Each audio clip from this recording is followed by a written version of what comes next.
Iran की Israel पर हमलों की 20वीं लहर जारी है। पासदाराना इनकलाब ने मिसाइलों और ड्रोन्स की बरसात कर दी। खैबर शिकर मिसाइल भी दाग दिए। सिहूनी फौज के आयरन डोम ईरानी मिसाइल रोकने में नाकाम रहे। मुतादिद मिसाइल इमारतों पर गिरे। मुख्तलिफ इलाकों में आग भड़क उठी। कई शहरों में सायरन बज उठे। मशरिक़ वुस्ता में अमरीकी तंसीबात भी ईरान का हदफ रहीं। बहरीन के दारुल हुकूमत मनामा पर ड्रोन से हमला हुआ। 2 होटल्स और एक रहायशी बिल्डिंग मुतासर हुई। सऊदी वजारत दिफा के मुताबिक अल खर्ज में 3 बैलिस्टिक मिसाइल और ड्रोन तबाह कर दिए। मिसाइल सुल्तान एयरबेस की तरफ फायर किए गए थे। इराक में अमरीकी कंपनी के जेर इंतजाम ऑयल फील्ड भी निशाना। आग भड़क उठी।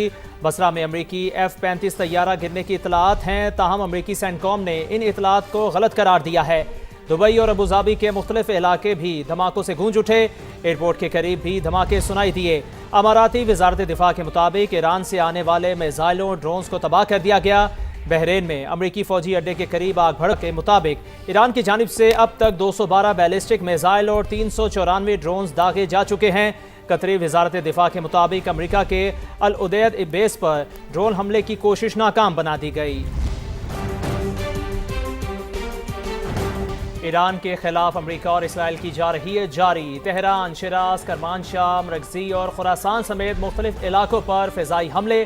तेहरान के शिमाली इलाके में बमबारी से 17 अफराद शहीद हो गए। सहूनी तैयारों ने अस्पतालों को भी ना बख्शा। आपको सवाल सबजेज करें कि 13 तिब्बी मराकज़ समेत 105 अवामी मकामात टारगेट किए गए। शोहदा की मजमूई तादाद 1230 हो गई। सिहूनी तैयारों की रात भर लबनान के दारुल हुकूमत बैरूत पर भी बमबारी जारी रही। मजीद 4 शहरी शहीद हुए। लबनान में शोहदा की तादाद 123 हो गई। अमरीकी सेंटकॉम के तर्जुमान एडमिरल ब्रैड कूपर ने दावा किया है कि ईरान ने ड्रोन हमले 86 और बैलिस्टिक मिसाइल हमले 90% तक कम हो गए। अब तक ईरान के 30 से ज़ायद बहरी जहाज़ तबाह कर दिए गए, जिनमें ड्रोन बरदार जहाज़ भी शामिल हैं। ईरान के मवाजना स्पेस कमांड सेंटर को भी निशाना बनाया। अगले मरहले में ईरान की मिसाइल पैदावार की सलाहियत मुकम्मल ख़त्म कर देंगे। गुज़िश्ता 72 घंटों में अमरीकी तैयारों ने ईरान में 200 अहदाफ को निशाना बनाया। B-2 तैयारों ने बैलिस्टिक लॉन्चर्स पर 2000 पाउंड के दर्जनों बम गिराए। ईरान पर हमले के सिवा कोई चारा नहीं था। ईरान की मिसाइल और ड्रोन सलाहियतों को खत्म कर दिया। अमरीकी सदर का दावा। तकरीब से खिताब में कहा, ईरानी इनकलाबी गार्ड्स, फौज और पुलिस हथियार डाल दें वरना सब मारे जाएंगे। यकीनी बनाएंगे कि आइंदा जो भी ईरान की क़यादत करेगा वो अमरीका और इसराइल को धमकी नहीं देगा। ईरानी सदर ने कहा, ईरानी सफारतकारों से कहता हूँ कि वो सियासी पनाह लेने की दरख्वास्त दे दें। अमरीकी सदर ने तेल की कीमतों के लिए जल्द इक़दाम करने का भी ऐलान कर दिया। The United States will ensure that whoever leads the country next, Iran will not threaten America or its neighbors. And they're calling, they're saying, how do we make a deal? I said, you're being a little bit late. We want to fight now more than they do. They were going to hit us if we didn't hit them. And I'm once again calling on all members of the Iranian Revolutionary Guard, the military and the police, to lay down their arms. They're only going to be killed. And now is the time to stand up for the Iranian people and help take back your country. We also urge Iranian diplomats around the world to request asylum and to help us shape a new and better Iran. So they have no air force, they have no air defense. All of their airplanes are gone. Their communications are gone. Missiles are gone, launches are gone. My administration announced decisive action to help keep down the oil prices. अमरीकी secretary दिफा पीट हेक्सेथ ने अमरीकी central command का दौरा करते हुए कहा कि अमरीकी फ़ौज के पास काफ़ी गोला बारूद बाकी है। ईरान के खिलाफ अपनी मुहिम जारी रख सकते हैं। ये ईरान की गलतफहमी है कि अमरीका तवील जंग नहीं लड़ सकता। जंग की टाइमलाइन सिर्फ हमारी है। ईरान के खिलाफ हमलों में तेज़ी आने वाली है। अभी तो हमने जंग शुरू की है। उन्होंने वाज़ेह किया कि अमरीका में मशरिक़ वुस्ता के पनाह गुज़ीनों की नई लहर के लिए कोई मंसूबा नहीं। आपको सवाल सबजेज करें। अमरीकी सेक्रेटरी दिफा पीट हेक्सेथ ने अमरीकी सेंट्रल कमांड का दौरा करते हुए कहा है कि अमरीकी फ़ौज के पास काफ़ी गोला बारूद बाकी है। ईरान के खिलाफ अपनी मुहिम जारी रख सकते हैं। ये ईरान की गलत फहमी है कि अमरीका तवील जंग नहीं लड़ सकता। जंग की टाइमलाइन सिर्फ हमारी है। ईरान के खिलाफ हमलों में तेजी आने वाली है। अभी तो हमने जंग शुरू की है। अहम तरीन मौक़िफ़ आपको दें। अमरीका चंद हजार फौजी लेकर ईरान में दाखिल होने का इरादा रखता है। अली लारेजानी की जानिब से कहा गया, आप ईरान आए, हमारे बहादुर फर्जंद आपका इंतजार कर रहे हैं।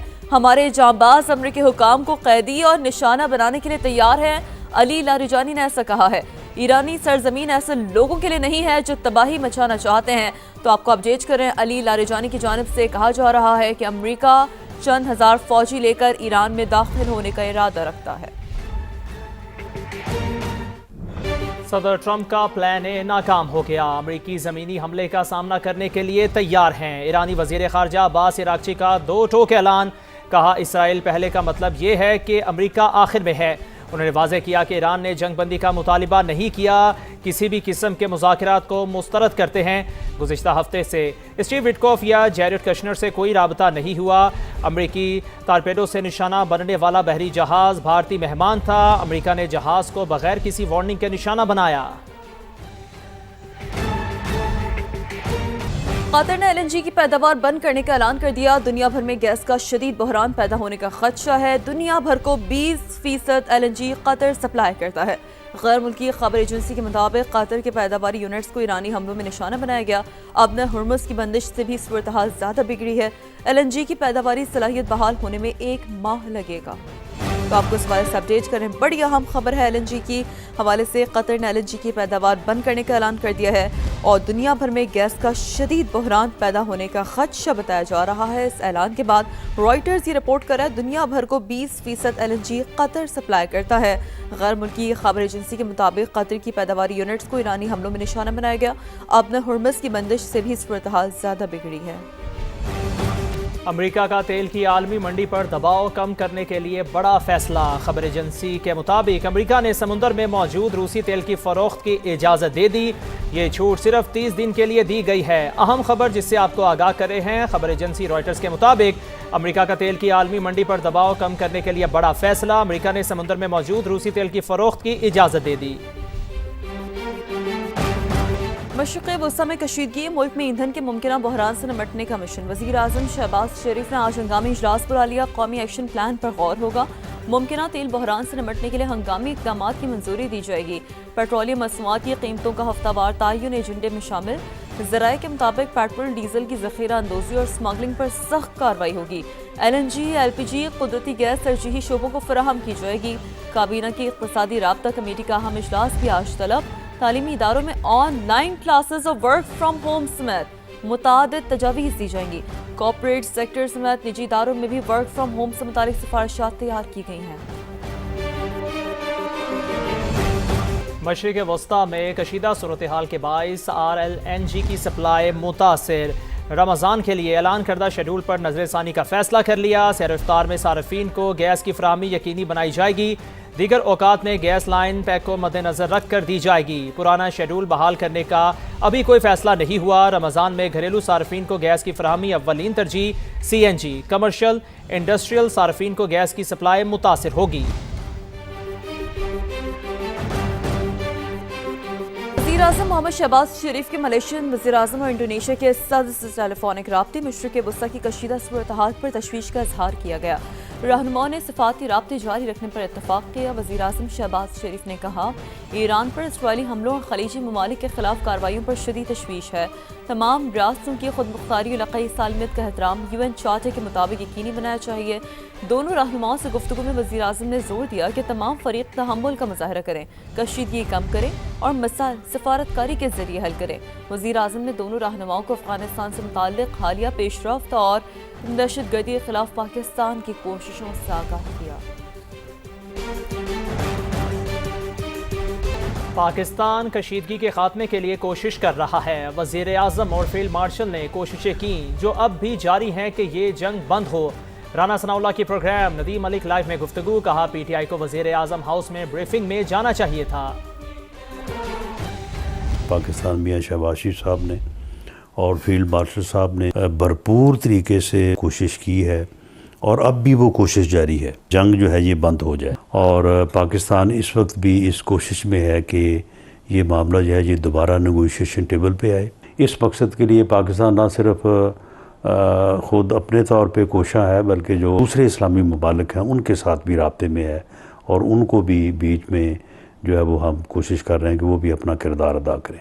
इनका वहाँ पे मौजूद होना जो है वो एक यानी हुब्बुल वतनी का तकाजा था। उसके लिए मैं समझता हूँ कि इनको अपनी पार्टिसिपेशन जो है उसको वहाँ पे शो करना चाहिए था, और जो भी कमी महसूस करते वहाँ पे ये बात करते। अपोजिशन की तरफ से या पीटीआई की तरफ से एक बहुत अच्छा यानी अमल होता, एक्ट होता अगर ये वहाँ पे जाते थे। मशरिक़ वसत से अमरीकी शहरियों की वतन वापसी जारी है। वतन वापसी आने वालों ने शुक्रिया अदा किया, कहा कि वो महफूज तरीके से पहुँच गए। UAE और हुकूमत से बहुत उन्होंने मदद की। I'm just thankful to be home. Thank you to the UAE for keeping my husband and I safe. We were there for a birthday trip. I feel that they did a lot more for us to keep us safe then. I feel like it was a stressful situation just not knowing, when we can come back, especially we were there for a small transit.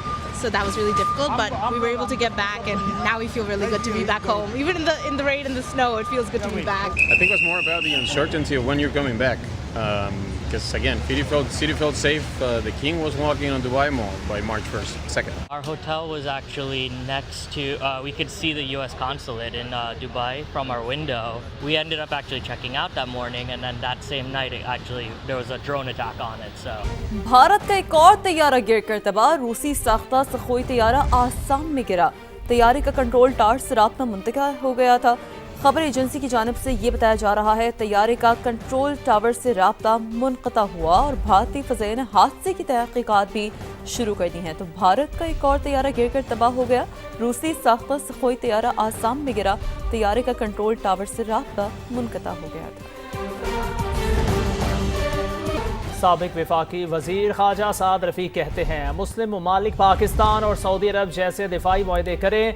Pakistan Iran के साथ खड़ा है। Field marshal और वज़ीर आज़म ने Iran Saudi अरब के मामला दुरुस्त कराए। ग्रेटर इसराइल का मकसद अमरीका और उसके हवारियों की हुकूमत कायम करना है। नैब कानून में फिर तरमीम कर दी गई। चेयरमैन नैब को 3 साल तक तौसी दी जा सकेगी। तो नैब केस में हतमी अपील भी सुप्रीम कोर्ट की बजाय आईनी अदालत में जाएगी। नैब कार्रवाई के लिए हद क्या होगी और इस तरमीम का किस पर क्या असर पड़ेगा, इस हवाले से देखिए इस्लामाबाद से सुहेल रशीद की रिपोर्ट। नैब ऑर्डिनेंस में नई तरमीम। सबसे अहम तब्दीली, हाई कोर्ट से फैसले के खिलाफ अपील सुप्रीम कोर्ट नहीं, अब आईनी अदालत जाएगी। आईनी अदालत का दायरा इख्तियार चूँकि सिर्फ आईनी मामलात पर है, अपील में भी सिर्फ इतना ही देख पाएगी कि ट्रायल में कोई आईनी खिलाफ वर्जी तो नहीं हुई। नए कानून का इतलाक होने के बाद अगर बानी पीटीआई की 190 मिलियन पाउंड स्कैंडल और तोशाखाना 2 केस में सजाएं बरकरार रहती हैं, तो अपील के लिए आईनी अदालत ही आखिरी ऑप्शन बचेगा। कानून में दूसरी अहम तब्दीली, चेयरमैन नैब की मुद्दत मुलाजमत को नाकाबिले तोसी से काबिले तोसी में तब्दील करना है। मौजूदा चेयरमैन नैब जिनकी मुद्दत मुलाजमत इख्तिताम के करीब थी, हुकूमत को उन्हें मजीद 3 साल तक ओहदे पर बरकरार रखने का इख्तियार मिल गया। कानून में नई तरमीम के बाद जमानत देने का इख्तियार अब ट्रायल कोर्ट के साथ हाई कोर्ट को भी दोबारा दे दिया गया। एक और दिलचस्प तरमीम सेक्शन 5 में की गई। नैब कार्रवाई के लिए कम अज कम 50 करोड़ की करप्शन को हद मुकर्रर किया गया था, लेकिन अब इसे महंगाई की शरह के एतबार से हर साल एडजस्ट किया जाएगा। यानी आज 50 करोड़ की करप्शन का मुल्ज़म कार्रवाई शुरू होने तक महंगाई की शरह बढ़ जाने पर नैब रिडार से बच भी जाएगा। तरमीम में ताहम ये वाजे नहीं किया गया कि सुप्रीम कोर्ट से हतमी अपील सुनने का इख्तियार वापस लेने के बाद क्या जमानत केस में भी आखिरी अपील आईनी अदालत के पास जाएगी। स्कोप क्या होगा? क्या आईनी अदालत को फौजदारी मुकदमात पर मुकम्मल इख्तियार देने के लिए कोई नई आईनी तरमीम भी लाई जाएगी? सुहेल रशीद, समा, इस्लामाबाद।